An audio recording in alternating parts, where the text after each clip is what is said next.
नमस्कार दोस्तों। जब भी भोजपुरी फिल्मों की बात आती है तो भोजपुरी फिल्मों को हमेशा दो चीज़ से जोड़ के देखा जाता है। पहला तो अश्लीलता और दूसरा भोजपुरी फिल्मों में लव स्टोरी कहानी, वो भी रेगुलर सा और बिल्कुल घटिया सा। मतलब हर फिल्म में एक एंगल का लव स्टोरी जो कि बिल्कुल मज़ा नहीं आता है। ऊपर से भोजपुरी इंडस्ट्री की बदनामी और होती है। लेकिन भोजपुरी इंडस्ट्री सिर्फ भोजपुरी इंडस्ट्री नहीं है, यहाँ पे कुछ और भी लोग हैं जो कहीं ना कहीं अवार्ड विनिंग फिल्में और अच्छी फिल्में बनाते हैं। इसमें नीतू चंद्रा और उनके भाई नितिन चंद्रा का अहम रोल है। दोस्तों, बिहार के फिल्म इंडस्ट्री में इन लोगों ने ऐसी ऐसी फिल्में बनाई है, मतलब बहुत ज़्यादा तो नहीं बनाई है, लेकिन ऐसी फिल्में बनाई हैं कि खेसारी लाल और पवन सिंह सोच भी नहीं सकते। आपको बता दें कि इन दोनों ने भोजपुरी फिल्मों को एक नई दिशा देने की कोशिश की है।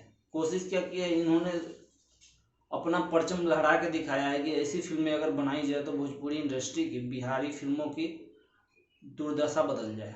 लेकिन लोग इससे कुछ सीखना ही नहीं चाहते हैं। दोस्तों, आपको बता दें कि नीतू चंद्रा और उसके भाई ने सबसे पहले देशवा, उसके बाद once upon an time in Bihar, और फिर उसके बाद मिथिला मखान, और अब जैक्सन हॉल नामक एक फिल्म बनाई है जो कि एक मर्डर मिस्ट्री और थ्रिलर फिल्म है, जो आज तक भोजपुरी इंडस्ट्री में, या फिर यूँ कहूँ तो बॉलीवुड में भी इस तरह की बहुत कम ही फिल्में बनी हुई हैं। जिसका ट्रेलर आज हमने देखा और देख के मेरे होश ही उड़ गए। वाकई में भोजपुरी में, मतलब मैथिली लैंग्वेज है, भोजपुरी का ही एक हिस्सा है, इस लैंग्वेज में ये फिल्म बनी है, वो क्या कमाल का फिल्म है। ट्रेलर से ऐसा लग रहा है कि क्या कमाल का फिल्म बनाया गया है। दोस्तों, ये लोग जितने दिनों से ये फिल्म बना रहे हैं, मतलब देशवा सबसे पहले 2011 में आई थी, उसके बाद once upon an time in Bihar 15 में, मिथिला मकान 2019 में, और अब 2023 में इनका जैक्सन हॉल फिल्म आ रही है। दोस्तों, इस टाइम पीरियड में खेसारी लाल और पवन सिंह की फिल्में देखें तो अब तक इन दोनों ने मिलकर तो कम से कम 400 फिल्में बना दी होगी। लेकिन बात वहीं आके रुकती है कि किसने क्या बनाया, कैसा बनाया।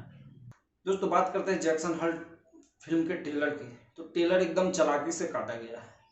मतलब 3 मिनट, 3.25 मिनट का ट्रेलर है, फिर भी इसमें आप कहानी से कुछ भी ढूंढ के नहीं निकाल सकते हो कि हाँ यही फिल्म का प्लॉट, मतलब पूरा कहानी है। इस तरीके से काटा गया है ट्रेलर की बात करें तो इसमें सिर्फ 3 लोगों का कन्वर्सेशन दिखाया गया है, लेकिन इतने में मतलब इतना गूज़बम्स आते हैं, इतना मतलब थ्रिल आता है कि क्या ही बताया जाए। दोस्तों, ट्रेलर की शुरुआत होती है, एक व्यक्ति है जिसे कहीं जाना है, वो एक ट्रेन पकड़ने के लिए जंक्शन हॉल्ट आता है। वहाँ पे स्टाफ के नाम पर सिर्फ 2 लोग हैं, एक स्टेशन मास्टर है और एक उसका शायद सहयोगी है। लेकिन सिर्फ 2 ही क्यों हैं? वो स्टेशन मास्टर शायद पैसेंजर को मारने की कोशिश कर रहा है, लेकिन क्यों? ट्रेलर में यहाँ तक दिखाया गया है कि उसका एक उंगली काट लिया जाता है पैसेंजर का, लेकिन क्यों कुछ पता नहीं है। वो स्टेशन मास्टर उस पैसेंजर को क्यों मारना चाह रहा है, या फिर वो इससे पहले कोई और पैसेंजर को भी मारा है क्या, या फिर वो पैसेंजर कौन है जो जानबूझ के यहाँ आया है मरने। ये सब आपको अगर जानना है, जो कि ट्रेलर से तो बिल्कुल पता नहीं चल रहा है, तो ये फिल्म देखनी पड़ेगी, जो कि जल्दी सिनेमाघर में आने वाली है। दोस्तों, बात करते हैं ट्रेलर कैसा है। तो मैं पूरे दावे के साथ कह सकता हूँ कि ये ट्रेलर में कुछ भी खराब नहीं है, सब कुछ अच्छा ही अच्छा है। क्योंकि आप इसमें ना तो सलमान खान को देख रहे हो, ना तो भोजपुरी के so called superstar Pawan Singh या खेसारी लाल, कोई नहीं है। लेकिन ये फिल्म का ट्रेलर देख के इतना आदमी उत्सुक हो जाता है कि फिल्म देखने जरूर जाएगा। और तो और इसका जो बीजीएम है, बीजीएम कसम से ऐसा लग रहा है कि मतलब खाली स्क्रीन पे भी ये बीजीएम अगर चले तो लग रहा है कि कुछ ना कुछ हो ही रहा है बैकग्राउंड में। तो फिल्म के बीजीएम काफ़ी अच्छे हैं। फिल्म का बीजीएम ही एक ऐसा चीज़ है जो थ्रिलर फिल्म को और थ्रिल बना देता है। दोस्तों, बाकी फिल्म मैथिली भाषा में है, जो कि भोजपुरी का ही एक लैंग्वेज है।